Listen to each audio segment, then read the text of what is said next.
L'indice CAC 40 qui est toujours autour des 8200 points et un DAX, le DAX, l'indice boursier allemand, qui a touché un pic historique en dépassant pour la première fois les 25 000 points. Alors est-ce que les bourses, dans un contexte géopolitique qui est tendu, vont continuer à enchaîner les records cette année? Réponse avec vous, John Plassard. Bonjour John. Bonjour David, meilleurs vœux. Tous mes vœux, plein de bonnes choses pour vous.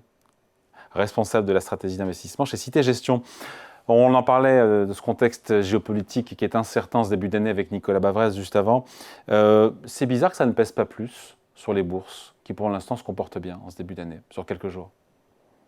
Oui, et puis il faut juste préciser une chose, vous avez parlé de l'Europe bien évidemment, mais les marchés asiatiques jusqu'à hier étaient sur des nouveaux records historiques, le S&P 500, le Dow Jones aussi, donc on voit que c'est quelque chose d'assez global. Donc ici, évidemment, vous savez que les marchés financiers, on peut en parler plus en détail après, c'est une question d'anticipation. Elle fait souvent le pas sur le bruit de la géopolitique, malheureusement ou heureusement, et on voit que sur la question vénézuélienne, par exemple, eh bien, on regarde tout d'abord l'effet sur le prix du baril qui historiquement est inflationniste et qui potentiellement pourrait délier certains cordons de la bourse On ne le voit des pas pour consommateurs l'instant, hein. américains. On est à 60 dollars le baril, c'est comme si c'était rien passé hein, sur le Oui, tout à Venezuela. fait. Mais vous savez, ce qu'on regarde, c'est sur le moyen terme, comme je disais, sur l'anticipation, et que si effectivement vous avez les exportations de pétrole vénézuélien qui sont très pauvres pour l'instant, mais qui ne sont pas routées vers la Chine, mais vers les États-Unis, bon, on peut imaginer qu'à moyen terme, eh bien, ça met une pression baissière au prix du baril. Donc, évidemment, les prix à la pompe seraient plus bas aux États-Unis, bien évidemment, aussi en Europe. Mais il y a une chose qui est assez intéressante, et vous savez qu'on parle souvent, j'aime bien parler de cas historiques, et si je prends juste une chose technique, alors elle vaut ce qu'elle vaut, mais vous savez que les techniciens américains adorent mettre en avant ce qui se passe à la fin de l'année, le fameux Christmas Rally dont on avait parlé ensemble, et puis aussi sur le début de l'année. Et ce qui est assez intéressant de noter, c'est que depuis 1950, si le S&P ou lorsque le S&P 500 est en hausse les 5 premiers jours de l'année, ben, l'année se termine positivement dans environ 80% des Ah, cas. et on y est là, on y est. Exactement, on y est. Alors, évidemment, je répète, il faut faire attention, c'est des statistiques historiques, c'est des moyennes, etc. Mais on est dans une situation où, historiquement toujours, cette progression, vous avez 80% de chances que les marchés montent sur le reste de l'année. Si les 5 premiers jours de l'année sont positifs, on a une performance boursière entre 12 et 15% qui est plus élevée que la moyenne globale avec les années de baisse, etc. Et puis, ce qui est aussi intéressant de noter, c'est que si les 5 premiers jours de bourse sont en baisse, eh bien la probabilité d'une année positive chute. On est plutôt vers les 55% que contre les 80%, comme j'avais dit, avec une année qui monte. Alors, évidemment, ce n'est pas un signal prédictif. Évidemment, ça marche, si je peux me permettre, dans les années où on n'a pas de choc exogène, parce qu'on imagine bien que si la géopolitique dont vous parliez eh bien, prenait un autre aspect encore plus violent ou virulent et qu'il impliquait d'autres pays, eh bien, évidemment, ici, on ne peut pas tirer ces conclusions, mais en termes techniques, on peut dire qu'un bon départ d'année traduit une dynamique de risque assez favorable, pas une certitude de hausse continue, mais une dynamique, une espèce de momentum. Après, il y a les statistiques qui vont arriver, qui vont chambouler ou pas la tendance. On a le rapport sur l'emploi américain qui est attendu demain. Je crois que c'est 85 000 créations de postes prévues. Ça va être tout ça très scruté parce que maintenant, ce qui est important, ce sont les indicateurs en dur, hein.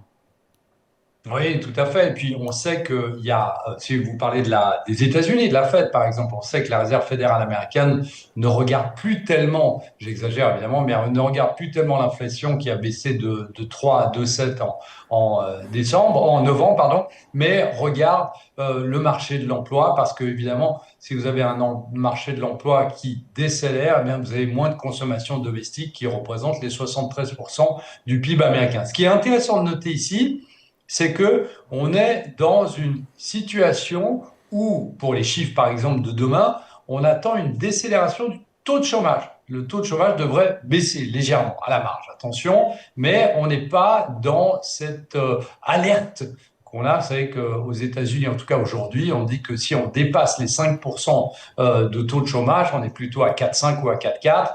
Eh bien, c'est là où ça commence à devenir un peu compliqué et on voit qu'il y a quand même une certaine vigueur. On a eu des PME qui ont donné notamment leurs statistiques sur l'emploi qui étaient assez vigoureuses, moins vigoureuses qu'il y a un an tout à fait, mais elles étaient assez vigoureuses. Donc je dirais que effectivement, c'est les chiffres de l'emploi, mais aussi et peut-être surtout, eh bien, les résultats des entreprises. Et évidemment, puisque aujourd'hui, lorsque on a des prévisions et même des résultats d'entreprise qui sont probantes et notamment sur les investissements, eh bien, on se dit que pour la croissance américaine et pour la croissance européenne, eh bien, c'est aussi une bonne chose. Et ces publications de résultats commencent aussi la semaine prochaine.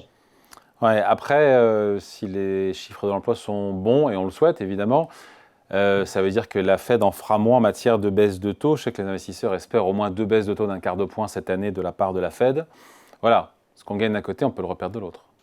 Oui, tout à fait. Mais alors, faut faire attention. Vous savez, on avait parlé en décembre ou novembre de ce qui était les coupes préventives de la Réserve fédérale américaine, c'est-à-dire que la Fed baisse les taux, non pas parce l'économie est en crise, mais elle baisse les taux pour prévenir d'une potentielle crise. Et pour l'instant, elle l'a fait, et le marché pourrait, alors pas dans un temps immédiat, mais dans un moyen terme, elle pourrait voir le demi-verre, enfin le verre à moitié vide, parce que on aurait une résilience de l'économie américaine. Et la résilience de l'économie américaine est historiquement aussi un facteur porteur pour les marchés financiers. Vous savez, aujourd'hui, si on regarde cette année, le risque, il n'est pas d'avoir une décélération de la croissance américaine. Le risque, entre guillemets, c'est d'avoir une accélération de la croissance américaine. Si vous prenez 2023, 2022 et même 2024 et 2025, en début d'année, vous aviez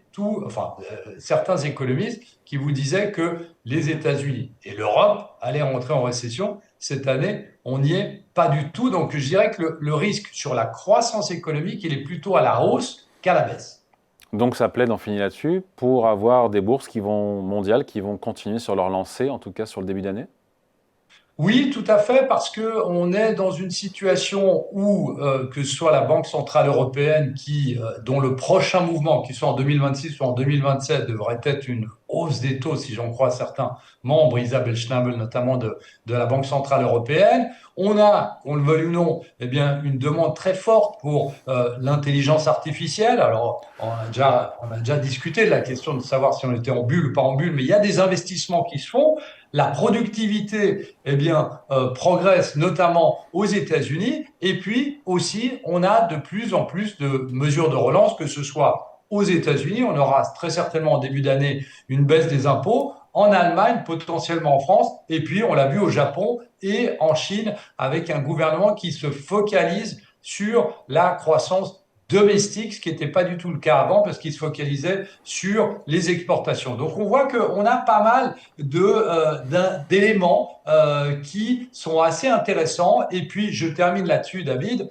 Il y a un élément qui est aussi intéressant. On se disait, vous savez, si les 7 magnifiques ne montent pas, les marchés ne monteront pas.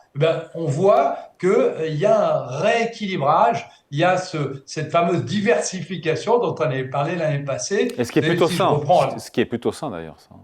Tout à fait, exactement. C'est-à-dire que le marché peut monter avec des pharma ou des big pharma américaines, si je prends le cas des États-Unis, qui montent, avec le secteur des matériaux qui monte parce que on a eu notamment certains matériaux, l'argent, le cuivre, etc., qui montaient. Donc ça monte de consort. Et puis de l'autre côté, on avait d'autres secteurs qui baissaient. Mais qu'est-ce que ça veut dire? Ça veut dire qu'il y a un rééquilibrage assez sain, et ce rééquilibrage, il peut tirer les indices vers le haut sans qu'on se focalise toujours sur cette intelligence artificielle qui est là, mais sur lequel il faut avoir plus de sélection, de sélectivité.